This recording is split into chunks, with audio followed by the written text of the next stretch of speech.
बिस्मिल्लाहिर्रहमानिर्रहीम अल्लाहुम्मा सल्लि अला मुहम्मदिन व आलि मुहम्मद व अज्जिल फ़रजहुम।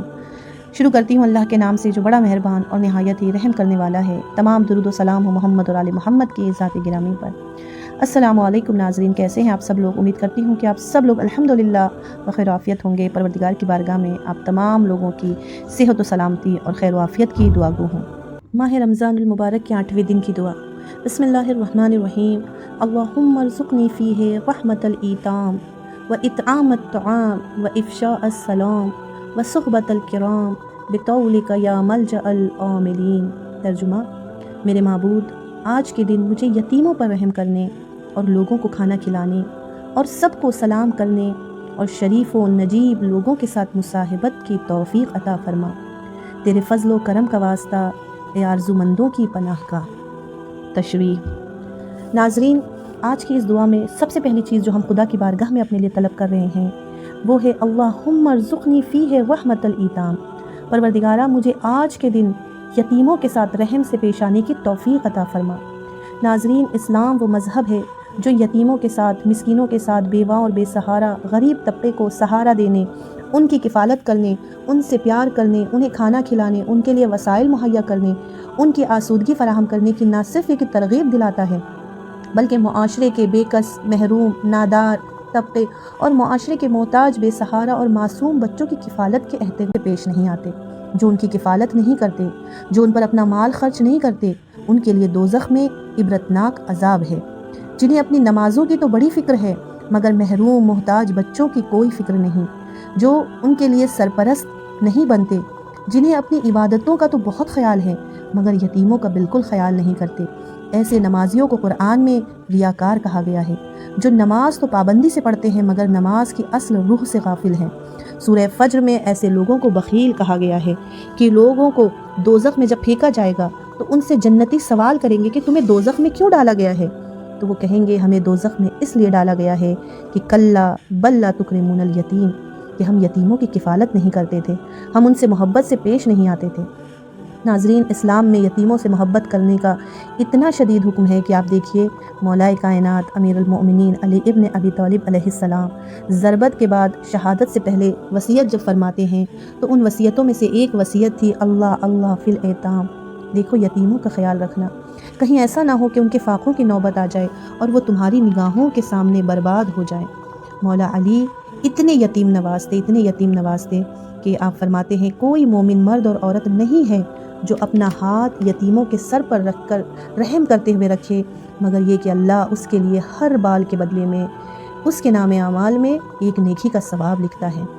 आप इतने ज़्यादा यतीम नवाज थे, इतना यतीमों के साथ मोहब्बत से, नवाजिश से पेश आते थे कि अबू तुफ़ैल कहते हैं कि मैंने मौला अली को देखा, इतनी यतीमों के साथ नवाजिश करते थे, उन्हें प्यार करते थे, उन्हें अपने जानू पर बिठाते थे, उनकी पेशानी पर बोसे देते थे, उन्हें अपने हाथों से शहद खिलाते थे कि आपके बाज़ असहाब ये आरज़ू करते थे कि ऐ काश हम भी यतीम होते। और दूसरी दुआ जो आज हम परवरदिगार आलम की बारगाह में कर रहे हैं वह इत्आम ताम, परवरदिगारा हमें ताम कराने की, हमें खाना खिलाने की तौफ़ीक़ अता फ़रमा।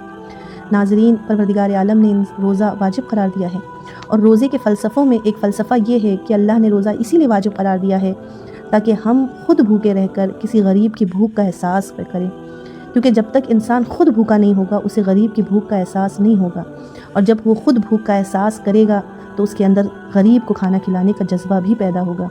इसीलिए इस्लाम में खाना खिलाने की बहुत ज़्यादा ताकीद की गई है, बिलखुसूस माह रमज़ान में। बस कोशिश करें कि इस माह रमज़ान में गरीबों को, मिस्कीनों को ज़रूर खाना खिलाएं, इसलिए कि मिस्कीनों को, गरीबों को खाना खिलाना इस महीने में एक बेहतरीन अमल भी है और इबादत भी है।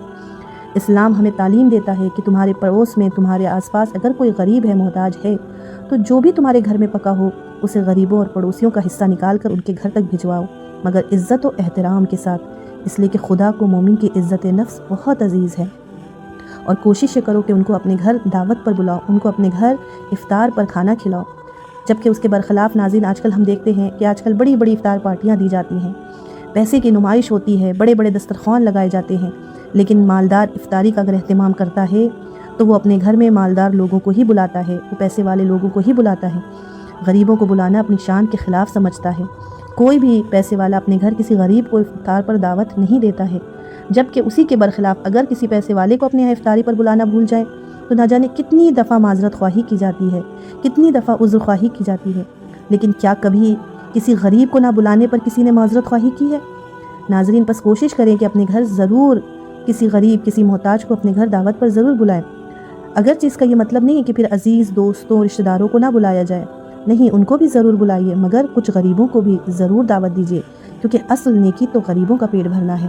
اور اگر یہ کام ہو رہا ہے تو پھر کوئی حرج نہیں ہے، آپ اپنے عزیز رشتہ داروں کو بھی دعوت پر بلا سکتے ہیں، لیکن غریبوں کو ضرور اپنے گھر دعوت پر بلائیں۔ ناظرین، اس لیے کہ غریبوں کا کوئی پرسان حال نہیں ہوتا ہے۔ کیا آپ نے کبھی کسی مالدار کو ماہ رمضان میں غریبوں اور یتیموں کا پتہ پوچھتے ہوئے دیکھا ہے؟ ان کا گھر تلاش کرتے ہوئے پایا ہے؟ کیا ان کے گھر کھانا پہنچاتے ہوئے دیکھا ہے؟ کیا ان کے ساتھ ایک برتن میں کھانا کھاتے ہوئے دیکھا ہے؟ نہیں، لیکن اپنی ہم کلاس، اپنے ہم طبقے لوگوں کے ساتھ ہوٹلوں میں جا کر یہ عبادت خوب انجام دیتے ہوئے آپ نے ضرور دیکھا ہوگا۔ بس کوشش یہ کریں کہ ماہ رمضان میں غریبوں اور یتیموں کا خاص خیال رکھیں اور ان کو اطعام کرائیں۔ ماہ مبارک رمضان میں افطار کھلانے کے اور اطعام کرانے کی بہت زیادہ اہمیت بتائی گئی ہے اور بہت زیادہ اجر و ثواب ہے۔ اہل بیت علیہ السلام کی بھی سیرت یہی تھی کہ وہ اپنے گھر آنے والے ہر انسان کو اطعام کراتے تھے، اور بالخصوص ماہ رمضان میں، کہ ہمارے چوتھے امام زین العابدین علیہ السلام کی سیرت یہ تھی کہ ماہ رمضان میں آپ اپنے گھر میں آب گوشت بنواتے اور پھر پیالہ پیالہ بھر کے آب گوشت سب غربا اور فقراء اور یتیموں کے گھر تک پہنچواتے اور خود سوکھی روٹی اور خرما سے افطار کرتے تھے۔ امام موسیٰ کاظم علیہ السلام فرماتے ہیں، کوئی اپنے مسلمان روزے دار بھائی کو اگر افطار کراتا ہے تو اس نے گویا اپنے اصل روزے سے بھی بڑھ کر اعلیٰ اور افضل کام کیا ہے۔ اور تیسری چیز جو ہم خدا کی بارگاہ میں اپنے لیے طلب کر رہے ہیں وہ افشاء السلام۔ پروردگارہ ہمیں سلام کرنے کی توفیق عطا فرما۔ ناظرین، اسلام میں سلام کرنا بہت ہی مستحسن عمل شمار کیا گیا ہے۔ روایت ہے کہ جو سلام کرتا ہے پروردگار عالم اسے بے پناہ اجر دیتا ہے۔ سلام جبکہ مستحب ہے اور جواب دینا واجب ہے، لیکن پروردگار عالم سب سے زیادہ اجر و ثواب سلام کرنے والے کو عطا کرتا ہے، کہ سلام کے 70 ثواب ہیں، اور جس میں سے 69 اجر جو ہے وہ سلام کرنے والوں کو اور 1 اجر جو ہے وہ جواب دینے والے کو پروردگار عالم عطا کرتا ہے۔ بس ہم بھی کوشش کریں کہ اس عبادت سے محروم نہ رہیں۔ روایت ہے کہ سلام کو بلند آواز سے کیا جائے، اور جو کوئی بلند آواز سے سلام کرتا ہے اس کا گھر نیکیوں اور بھلائیوں کا مرکز بن جاتا ہے۔ بس ناظرین، سلام کرنا بھی ایک بہت عظیم عبادت ہے۔ کوشش کیجئے کہ اس میں بخل نہ ہو، چاہے چھوٹا ہو یا بڑا ہو، امیر ہو یا غریب ہو، اپنا ہو یا پرایا ہو، آپ سب سے پہلے سلام کریں تاکہ اس عظیم ثواب کو حاصل کر سکیں۔ اور چوتھی چیز جو ہم خدا کی بارگاہ میں اپنے لیے طلب کر رہے ہیں وہ صحبت الکرام۔ پروردگارہ ہمیں نیک اور شریف لوگوں کی مصاحبت عطا فرما۔ ناظرین، دعا کے اس حصے میں ہم خدا سے درخواست کر رہے ہیں کہ ہم کو اچھے دوست کی مصاحبت عطا فرما، کیونکہ انسان کی تربیت میں جتنا اثر گھر کے لوگوں کا ہوتا ہے اتنا ہی اثر باہر کے لوگوں کا بھی ہوتا ہے، اور بالخصوص اس کے اطراف میں رہنے والوں اور بالخصوص اس کے دوست کا، کہ انسان کے دوست کا انسان پر فکری اور عقیدتی لحاظ سے بہت زیادہ اثر اور بہت گہرا اثر ہوتا ہے۔ اسی لیے رسول اللہ صلی اللہ علیہ وسلم نے ارشاد فرمایا کہ انسان اپنے دوست کے دین پر ہوتا ہے، اور اسی لیے ضروری ہے کہ وہ دیکھے کہ وہ کس کو اپنا دوست بنا رہا ہے۔ جس طرح سے پٹرول کو شکر کے ساتھ نہیں رکھا جا سکتا کیونکہ شکر میں پٹرول کی بو بس جاتی ہے، اسی طرح انسان پر بھی دوست کا اثر پڑتا ہے۔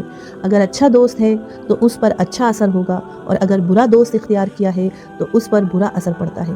اس لیے ضروری ہے کہ برے دوستوں سے خود کو محفوظ رکھیں اور ہمیشہ دعا کریں، الحقنی بالصالحین، پروردگارہ ہمیں صالحین کے ساتھ ملحق فرمانا، ہمیں اچھا دوست جو ہے وہ عطا فرمانا، اس لیے کہ اچھا دوست بھی خدا کی بہت بڑی نعمت ہوتا ہے۔